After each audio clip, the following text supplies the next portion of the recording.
देखो यहाँ पे हमने कल अक्षीय स्थिति के लिए पढ़ लिया था। किसी विद्युत द्विध्रुव के कारण अक्षीय स्थिति पे जो विद्युत क्षेत्र की तीव्रता थी उसका पूरा सूत्र हमने डेरिवाइड किया था। यहाँ पे किया था ना जी। अब एक बात ज़रा ध्यान से सुनना, उसमें कुछ जो छोटी और मोटी बातें रह गई थी वो क्या था। मैंने आपसे कहा था बेटा यहाँ ज़रा ध्यान देखिएगा, ये Q था और ये क्या था बेटा, प्लस Q था, और यही दोनों मिल करके क्या कर रहे थे, एक द्विध्रुव का निर्माण कर रहे थे। बात समझ में आ रही है? कि थोड़ा सा कल का समराइज़ कर रहा हूँ ताकि जो है ना आपको समझ में आ जाए, क्योंकि आगे की जो टॉपिक मैं पढ़ाने वाला हूँ, ठीक है ना। जरा ध्यान सुनना, हमने कहा था कि ये अक्षीय स्थिति है, इसमें आपको दो तीन चीज़ें याद रखनी है। जानते हो क्या? जरा ध्यान से सुनना।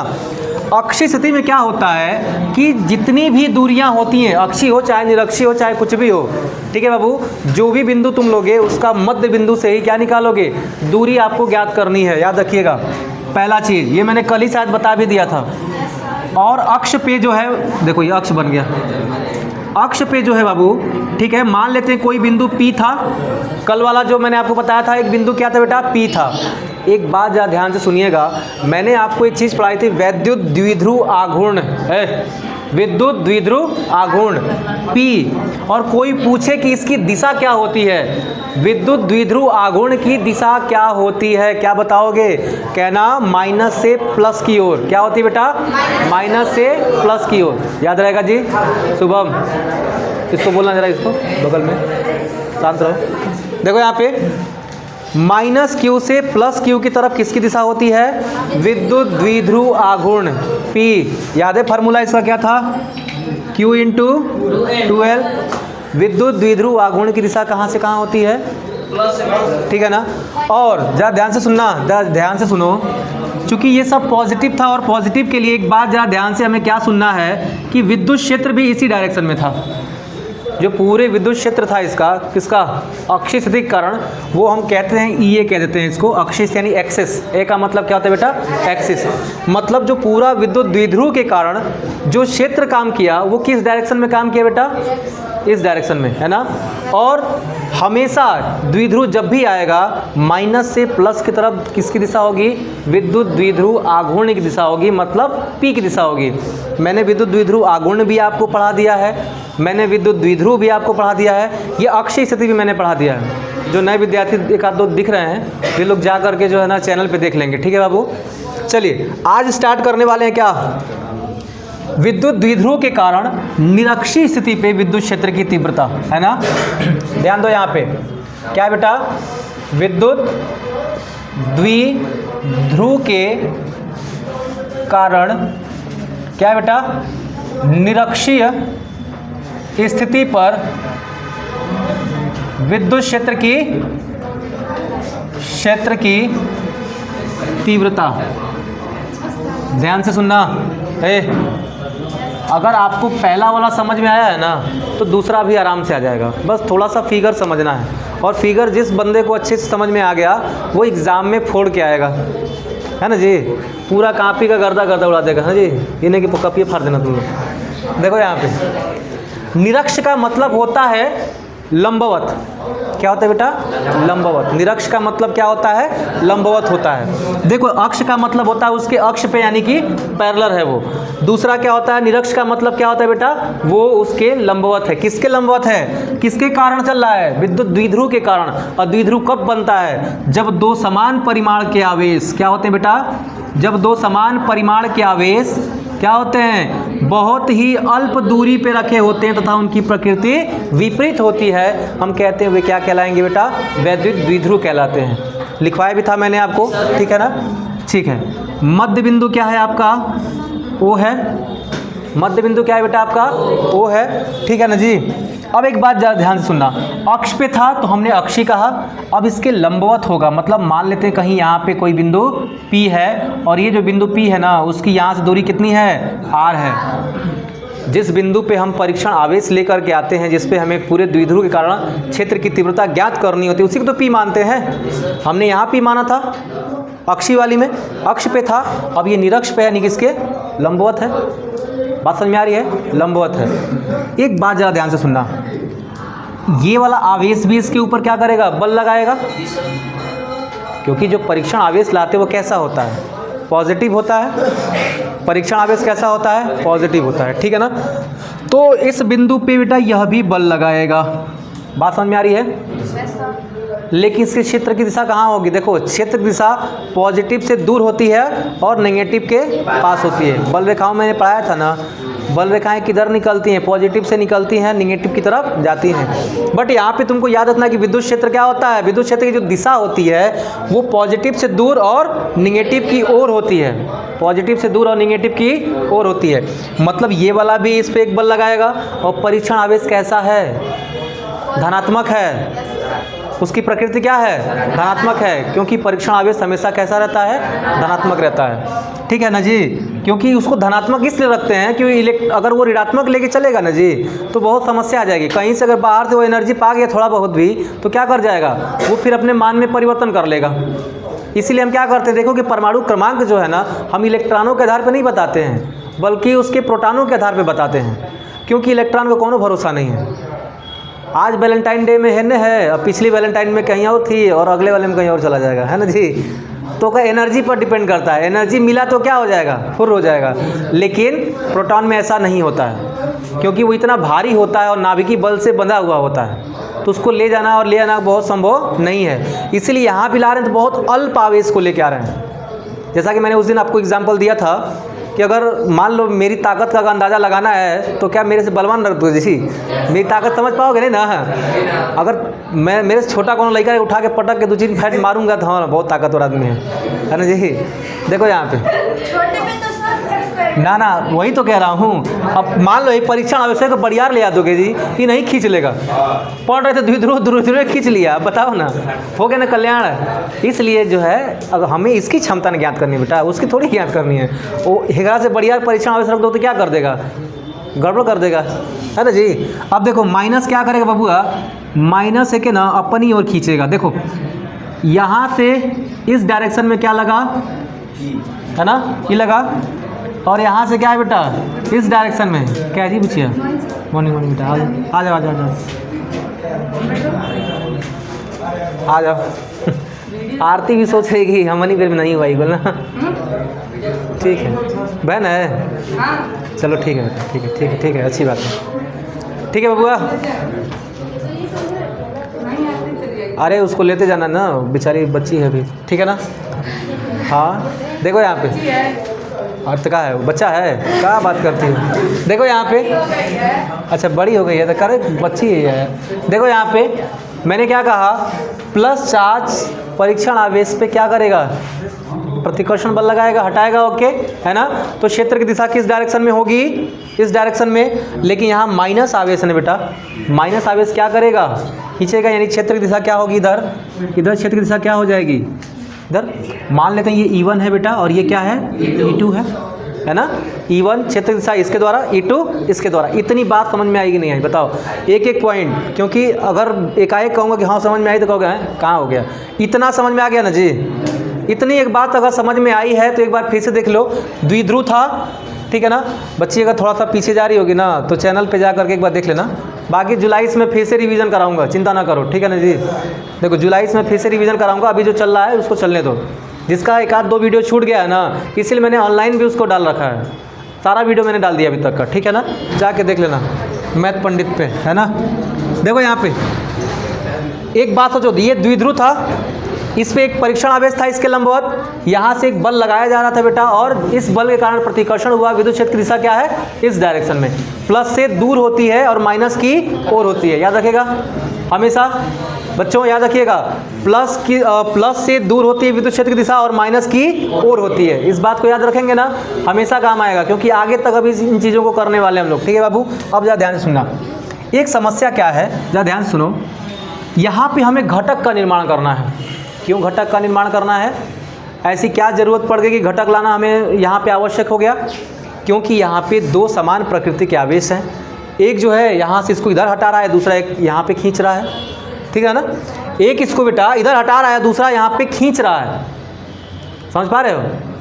आखिर ये जो इस पे ऑब्जेक्ट है वो जाएगा किधर, बोलो।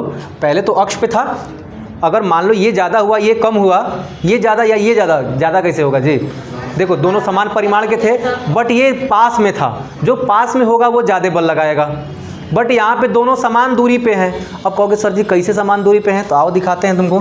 पूरी लंबाई कितनी थी, 12 की थी कि नहीं बाबूआ यहाँ पे, तो ये है आपका L हो जाएगा, है ना, और ये भी आपका क्या हो जाएगा, L हो जाएगा, क्योंकि मध्य बिंदु लेके चल रहे हैं ना बेटा। तो अगर ये पूरी दूरी 12 की है तो ये भी L की हो जाएगी, और दूसरी भी क्या हो जाएगी बाबू आपका L का हो जाएगा। तो एक बात बताओ, वही पाइथागोरस चर्चा को याद है आपको? क्या होता है, कण का स्क्वायर बराबर कण बराबर क्या होता है, लंब का स्क्वायर प्लस आधार का स्क्वायर पर कर्णी में, ठीक ना। तो मान क्या निकलेगा, इसकी दूरी क्या निकलेगी, कर्णी में r square plus L square, पर यहाँ भी तो वही बात है, देखो यहाँ भी क्या निकलेगा, r square plus L square. High वाली बात कौन को समझ में आ रही है कि नहीं बबुआ? देखो हेने से हाई कौन सा त्रिभुज है, समकोण त्रिभुज है ना बेटा। आधार दिया गया है, लंब दिया गया है, कण निकाल लोगे, कक्षा 10 से पढ़ते आ रहे हो, 9 से पढ़ते आ रहे हो कि कण बराबर क्या होता है, कर्णी में लंब का स्क्वायर प्लस आधार का स्क्वायर, वही तो किया है ये कण बराबर। और वही चीज़ यहाँ पे था, देखो वही त्रिभुज बनना था ना, यहाँ भी वही आधार थी, यहाँ भी वही लंब था, तो यहाँ भी कण वही निकल के आएगा। इतनी बात तक क्लियर हो गई। अब सुनो, जब दोनों की दूरियां समान हैं पर दोनों विपरीत प्रकृति के हैं, तो जाहिर सी बात है कि आवेश पे कुछ ऐसा बल लगाएंगे कि न तो ये इसकी तरफ जाएगा न तो ये इसकी तरफ जाएगा, लेकिन जाएगा कि नहीं, बात ये है। आखिर जो उस पर परिणामी काम करेगा वो किधर काम करेगा, इसलिए आवश्यकता है इसके घटकों की। क्या लेने की आवश्यकता है बेटा, घटक लेने की आवश्यकता है। अच्छा एक बात बताओ जरा, हाई कोण कितना है बताओ, थीटा है, तो हाई कोण भी कितना होगा। पर कहोगे सर जी कैसे होगा, कैसे, अगर ये थीटा है तो वो भी थीटा होगा। मैं कहूँगा बबुआ त्रिभुज को देखने के बाद तुमको पता चल रहा है कि आइसोस्केलस है, मतलब कि समद्विबाहु त्रिभुज है। क्या बेटा, कैसे पता चला समद्विबाहु है, हेकर भुजा देखो बराबर है कि नहीं है। जब दो भुजाएं बराबर होती हैं तो बेटा दो कोण भी क्या होते हैं, आपस में बराबर होते हैं। तो फिर बहिष्कोण के सिद्धांत से सर जी हाई क्या होगा, 2 थीटा होगा। क्या होगा, बहिष्कोण के सिद्धांत से क्या होगा बेटा, 2 थीटा होगा कि नहीं होगा। गलत कह रहा हूँ क्या, बताओ। दो आंतरिक कोणों का योग क्या होता है, बाहर वाले कोण के बराबर होता है। बहिष्कोण का सिद्धांत पढ़ा कि नहीं बच्चा, ये सब पढ़े हो ना, कक्षा 6, 7, 8 में पढ़ाई जाती थी जी, है ना। देखो अब क्या होगा, जरा ध्यान से सुनना है बच्चों। हमें ना अगर इसके ये जो E1 बल लग रहा है, जो इसका बल लग रहा है, पहले इसका घटक लेना है, फिर यहाँ जो बल लग रहा है बेटा इसका घटक लेना है। दोनों के अगर घटक आपको मिल गए ना, तो इन दोनों की जो परिणामियाँ होंगी बेटा ना, वही काम करेंगे क्या, इस पूरे द्विध्रुव के कारण जो लगा बल है, ठीक है ना। तो सुनो, ये जो बल लगा रहा है ये आवेश, इसके लिए क्या होगा, इसके लिए ये एक ले रेखा, ठीक है ना, और इसका लंब घटक हेन्ने होगा, देख रहे हो, या ध्यान सुनना। चूँकि ये पूरा कोण कितने का था, 2 थीटा का था ना, तो ऊपर कितना बन जाएगा थीटा, और नीचे कितना बन जाएगा थीटा। अब हेकर काम हटा दो, जब समझ में आ जाती है बात बेटा तो काम क्या कर देते हैं, हटा देते हैं। कहीं भी किसी भी बुक में तुमको 2 थीटा लिख के दिखाया नहीं, बच्चे समझ ही नहीं पाते क्या है, कि कौन सा रॉकेट साइंस लगाया। कोई रॉकेट साइंस नहीं है, वही जो कक्षा 6, 7, 8 में पढ़े हो ना, रेखा पढ़ते थे ना जी, रेखा पढ़ते थे, कोण पढ़ते थे, त्रिभुज पढ़ते थे, वही सब का नियम है यहाँ पे। आगे देखो यहाँ पे, ठीक है ना। एक बात बताओ, मैंने आपको बार बार कहा है, ये लंब घटक बना कि नहीं बेटा, ये जो बल लगा, ये जो परिणामी बल लग रहा है बेटा, इसका लंब घटक ये बना कि नहीं बना। और जिसके साथ थीटा कोण लगता है वो क्या कहलाता है बेटा, वो कॉस कहलाता है। और जिसके साथ थीटा कोण नहीं लगता है वो क्या कहलाता है, साइन कहलाता है। बल क्या था, बल E1 था ना, तो E1 साइन थीटा कर देंगे। इधर क्या था बल, तो क्या हो जाएगा, E1 कॉस थीटा हो जाएगा। इतनी बात समझ में आ रही है क्या, आ रही इतनी बात समझ में जी। अच्छा ठीक है, अब देखो ना, हेयू जो तो परिणामी हो गया, हेयू का तो परिणामी मिल गया। देखो यहाँ पे ये वाला जो चित्र आपको दिख रहा है, ये वाला जो इस पे बल लगा रहा है E2, ये वाला जो विद्युत क्षेत्र की तीव्रता है, यहाँ देखो E2 क्या है, देखो इस डायरेक्शन में, तो ये और ये इसे क्या कर दिया, घटक का काम किया कि नहीं किया। तो सुनो क्या हो जाएगा जी, इसका घटक नीचे की तरफ है ना, और इसका घटक ऊपर की तरफ था, लेकिन जिसके साथ कोण नहीं बना है वो क्या है, साइन थीटा है। पर कौन सा साइन थीटा, जा ध्यान दो इधर, E2 साइन थीटा। पर है ना देखो, पर है ना देखो, अरे देखो माइनस में से लगता है पगला, है ना देखो बेटा, यहाँ देखो ये वाला है ना आपको, ये क्या था, इसके साथ थीटा बना है ना बाबू, तो बताओ ये क्या हो जाएगा, E2। अब देखो यहाँ पे समस्या क्या आई, इन दोनों बलों का परिणामी यही है, यानी टोटल डायरेक्शन क्या होगा, ये जो आपका पिंड है वो इधर ही जाएगा। मतलब समझ रहे हो, अभी तक जो विद्युत क्षेत्र की दिशा थी अक्षीय स्थिति के अंदर वो इधर थी, विद्युत क्षेत्र की तीव्रता की दिशा किधर थी, इस डायरेक्शन में थी, याद है अभी मैंने कुछ देर पहले बताया। लेकिन अब क्या है, इस डायरेक्शन में है विद्युत क्षेत्र की तीव्रता। इतनी बातें मोटा मोटा समझ में आ रहा है जी, बोलो चित्र समझ में आया। अब चालू करेंगे डेरिवेशन, जिसको भी समझ में नहीं आया एक बार फिर से बताओ, ठीक है ना, क्योंकि अब जब डेरिवेशन स्टार्ट कर देंगे ना, देखो वीडियो पड़ा रहेगा, ठीक है ना, तो आप एक बार फिर से देख लेना, उसको समझ में आ जाएगा। हम लोग स्टार्ट करते हैं डेरिवेशन, ठीक है बाबू, जरा ध्यान से सुनना। अब एक बात बताओ, E1 के कारण क्षेत्र की तीव्रता, E1 के कारण क्षेत्र की तीव्रता क्या होगी, बताओ जरा, कहोगे ना सर प्लस Q के कारण, है ना जी, लगा, है ना जी, लगा क्षेत्र की क्या है, क्षेत्र की तीव्रता कितनी है बेटे, यहाँ पे E1 थी, यही तो E1 है, E1 बराबर 1/4 पाई एप्सिलॉन नॉट। अगर मैं 1/4 पाई एप्सिलॉन नॉट न लिख करके इसको K लिखूँ तो कोई दिक्कत है, क्योंकि मैंने बार बार आपको ये चीज़ बताया है, इतनी बड़ी चीज़ लिखने से अच्छा है कि हम क्या लिखें बेटा, इसको K लिखें, कोई दिक्कत नहीं है, ठीक है। 1/4 पाई एप्सिलॉन नॉट, उसके बाद क्या होता है Q बटे में R का स्क्वायर, क्या होता था बेटा, R का स्क्वायर।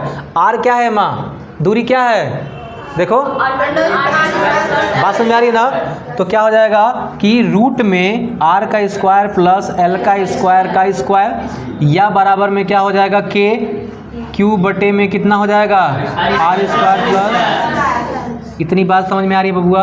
समीकरण संख्या 1 मान लेंगे, हैं, समीकरण संख्या क्या हो गया, 1 हो गया, ठीक है। दूसरी चीज़ बाबू एक बात बताओ, यहाँ पे -Q आवेश के कारण क्षेत्र की तीव्रता क्या होगी, क्षेत्र की तीव्रता क्या होगी मेरे भाई, E2 बराबर कितना होगा, वही K मान ले, 1/4 पाई एप्सिलॉन नॉट को क्या मान ले बेटा, K मान लेते हैं, ठीक है ना। हाँ, अब क्या हो जाएगा, -Q क्यों होगा, क्योंकि Q कैसा था, माइनस में था ना, तो यहाँ पे -Q बटे में कितना हो जाएगा R square plus L square. थोड़ा सा मैंने इसको डायरेक्ट किया है, देख रहे हो, ये भी अंडर रूट में आता, स्क्वायर होता तो क्या निकल के आता, ये नहीं निकल के आता जी, थोड़ा सा डायरेक्ट किया है, ठीक है ना बाबू। चलिए, ये क्या है आपका समीकरण संख्या 2। अब हम कहते थे ना पहले वाले में क्या था कि कुल विद्युत क्षेत्र की तीव्रता E बराबर E1 प्लस E2, पर अब ऐसा यहाँ हम नहीं कहेंगे, क्योंकि यहाँ पे क्या है, अक्ष पे नहीं है, निरक्ष पे है, कुल कितने काम कर रही है, इस डायरेक्शन में काम कर रहा है, देख रहे हो ना। तो सुनो क्या कहोगे, कुल क्षेत्र की तीव्रता क्या होगी, E बराबर E1 cos theta plus E2 cos theta, क्योंकि सिंगल परिणामी दोनों बलों को डिनोट कर रही है, देख रहे हो, ये जो परिणामी है वो किसके लिए भी है, इसके लिए भी है और इसके लिए भी है। कहोगे सर जी सब सही, साइन वाला को काहे नहीं लिए हैं, क्योंकि विपरीत जो सदिश होते हैं बेटा वो एक दूसरे के प्रभाव को नष्ट कर देते हैं। कहोगे कैसे विपरीत हो गया, ये E1 है ये E2 है, हम कहे पगला, ये भी समान परिमाण का है, ये भी समान परिमाण का है, ये भी उतना ही बल लगा रहा होगा, ये भी उतना ही बल लगा रहा होगा, यानी क्षेत्र की तीव्रताएं दोनों की क्या है बेटा, समान है, क्या है, दोनों की समान है, यानी E1 जो है बराबर वो किसके बराबर है, E2 के बराबर है। इतनी बातें समझ में आ रही हैं कि नहीं आ रही हैं। जब E1 E2 के बराबर होती है तो दो विपरीत सदिश हैं, एक है आपका E1 साइन थीटा और दूसरा E2 साइन थीटा था, तो उसको E1 साइन थीटा नहीं लिख सकते हैं क्या, क्योंकि जब वो बराबर हैं तो E2 को E1 भी तो लिख सकते हैं, और दो विपरीत सदिश एक दूसरे के प्रभाव को क्या कर देते हैं बेटा, नष्ट कर देते हैं, इसलिए इनको लेने से हमें कोई फ़ायदा होने वाला नहीं था। इतनी बात समझ में आ गई, ठीक है ना, बहुत बढ़िया, ठीक है ना।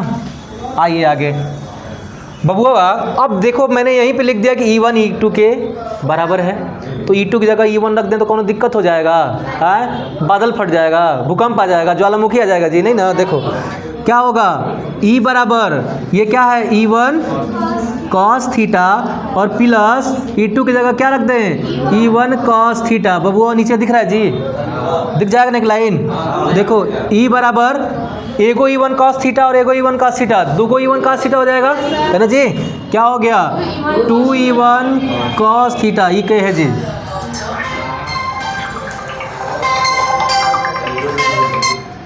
नहीं, थोड़ा सा मित्र हैं हमारे, वो थोड़ा सा फ़ोन कर रहे हैं। ठीक है बाबू, कल से फ्लाइट मोड में डाल दिया करेंगे। देखो यहाँ पे इतनी बातें समझ में आ गई क्या, मज़ा आया, यहाँ तक कोनो दिक्कत परेशानी फजीहत नहीं हुआ। अब सुनो ज़रा, अब आगे की जो चर्चा है इधर से चलेगी, है ना जी। थोड़ा सा फिगर मैंने अलग कर दिया कि सट वोटे न जाने तो कहोगे वही में का है ना।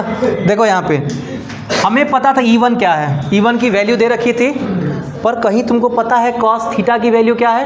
कहोगे सर जी नहीं पता तो निकाल लेते हैं कॉस थीटा की वैल्यू, है ना जी। नहीं पता है तो क्या करेंगे, कॉस थीटा बराबर कितना होगा। अरे बबुआ भाई ये को त्रिभुज बनना है कि नहीं बनना है। देखो यहाँ पे क्या होता है, लंब बटा में आधार बटा में कर्ण। कॉस थीटा बराबर क्या होता है, आधार बटा में कर्ण। बबुआ आधार क्या है, चाहे हेन्ने से लोगे थीटा चाहे हेन्ने से लोगे बतिया कहीं आएगा। लंब और बटा में क्या है, आधार बटा में क्या होगा बेटा, कर्ण, यानी r का स्क्वायर प्लस l का स्क्वायर। इसको ऐसे लिख सकते हैं क्या कि l बटा में r का स्क्वायर प्लस l का स्क्वायर की घात 1/2 और 3 हो गया ना, 1/2। क्यों लिख सकते हैं ऐसा बेटा, क्योंकि क्या है, कर्णी है ना जी। कर्णी का वैल्यू क्या होता है, कर्णी का जो घात होता है 1/2 होता है। इतनी बातें पता चल गई क्या, ठीक है ना। चलिए अब देखो ज़रा, अब यहाँ पे जो था आपका E बराबर 2E1 क्या था बेटा आपका कॉस थीटा, यहाँ पे क्या होगा E बराबर 2, E1 की वैल्यू KP बटा में Q था ना जी, KQ बटा में प्लस L स्क्वायर। कास की वैल्यू क्या होगी, L बटा में, है ना जी, 1/2। कोई दिक्कत है क्या, तनिकी सा दिमाग दौड़ाओगे, Q इंटू 2L, देख रहे हो, Q इंटू 2L क्या हो जाएगा, चूँकि P बराबर क्या होता है Q इंटू 2L। अगर 2 मैं इसके साथ रख दूँ 2L हो जाएगा और Q यहाँ से मिल जाएगा, मतलब Q इंटू 2L पूरा किसके बराबर आ गया, विद्युत द्विध्रुव आघूर्ण के, यानी P के बराबर आ गया। तो मेरे भाई ज़रा एक बात बताओ, किन्ने नहीं समझ में आया बेटा, हाई वाला बुझिया देखो है हाई था ना, ये पूरा ये ना है। यहाँ पे E1 की वैल्यू कहाँ पे दी गई थी, एजा दी गई थी भाई। देखो पूरा E1 की वैल्यू है कि नहीं है, और कास थीटा की वैल्यू अभी निकला है, देखो यहाँ पे निकला ना कास थीटा की वैल्यू, रख दिया यहाँ पे। फिर क्या हो रहा है, Q इंटू 2L, Q भी मिल रहा है, 2 भी मिल रहा है और L भी मिल रहा है, तीनों गुणा में है, तो क्या हो जाएगा ओकर वैल्यू जी, P हो जाएगा ना। तो क्या हो जाएगा, आप सुनो, ये के आप ऐसे छोड़ना और इन दोनों का वैल्यू कितना हो गया, P हो गया, और बटा में एगो घात ऊपर है और आधा घात ऊपर है, और दोनों क्या है, गुणा में है, सेम चीज़ है। जब सेम चीज़ का गुणा होता है तो घातों को क्या कर देते हैं बेटा, जोड़ देते हैं। देखिए ना, घातों को क्या करते हैं, जोड़ देते हैं। तो देखो एगो और आधा मिल के कितना होगा, 1.5 होगा ना, और 1.5 को क्या लिखते हैं, 3/2, यही तो लिखते हैं 3/2, है ना। 1 + 1/2 करो, क्या निकल जाएगा, ठीक ना। तो क्या हो जाएगा, r का स्क्वायर प्लस l का स्क्वायर, है ना, और क्या आ जाएगा जी, 3/2। लेकिन मैं बार बार कहता हूँ कि r की तुलना में l बहुत छोटा है ना। क्या है, दिख रहा है ना जी नीचे वहाँ, देखो R बहुते बड़ियार है, कैसे, L से, इसलिए क्या करेंगे, L को नगण्य कर लेंगे, मतलब नगण्य मान लेते हैं। तो बेटा क्या आएगा जी, कहोगे सर जी E बराबर आएगा K P/r का स्क्वायर के घात क्या है, 3/2। L तो गायब हो गया ना, L तो ख़त्म हो गया, ब्रैकेट हटाओगे 2 से 2 कैंसिल। E बराबर, अब चाहो तो इसका मान लिख लो, क्या होता है, 1/4 पाई एप्सिलॉन नॉट, के का मान हो गया P/r3। ये क्या था, ये था बेटा निरक्षीय स्थिति के लिए क्षेत्र की तीव्रता। क्या थी बेटा आपका, निरक्षीय स्थिति के लिए क्षेत्र की तीव्रता। मजा आया कि नहीं आया, है ना। सूत्रवा में बस वही अंतर है ना, कि देखो सही कह रहा है, अक्षीय के लिए क्या था, 2 था यहाँ पे, है ना, और निरक्षीय के लिए 2 हटा दिया है ना। लेकिन इतना डेरिवेशन तो करना पड़ेगा ना जी, फटाफट एक जो है छाप लो। ए सुनो, अभी तक जो आपने पिछले वीडियो में या फिर पिछले क्लास में आपने देखा था अक्षीय स्थिति के बारे में, इस बार निरक्षीय स्थिति के बारे में देखा है। इन दोनों के कंपाइल कर करके, इन दोनों के कंसेप्ट का यूज़ करके हम अगला वाला देखेंगे। ठीक है बाबू, अगले क्लास के अंदर याद रहेगा ना। अगला वाला ये होगा कि अब द्विध्रुव के पहले था अक्ष में, अब था निरक्ष में। अब मान लो यहाँ कोई बिंदु हो या यहाँ कहीं बिंदु हो, इधर हो, मतलब किसी अन्य बिंदु पे अगर तुम परीक्षण आवेश लेकर के आते हो तो द्विध्रुव के कारण कितना बल लगेगा, यानी कि कितनी विद्युत क्षेत्र की तीव्रता आंतरित होगी, ये हम जो है अगले वाले सेशन में पढ़ेंगे। ठीक है बाबू, कोई दिक्कत कोई परेशानी यहाँ तक? ठीक है ना, अगर होगी तो देख लेना फिर।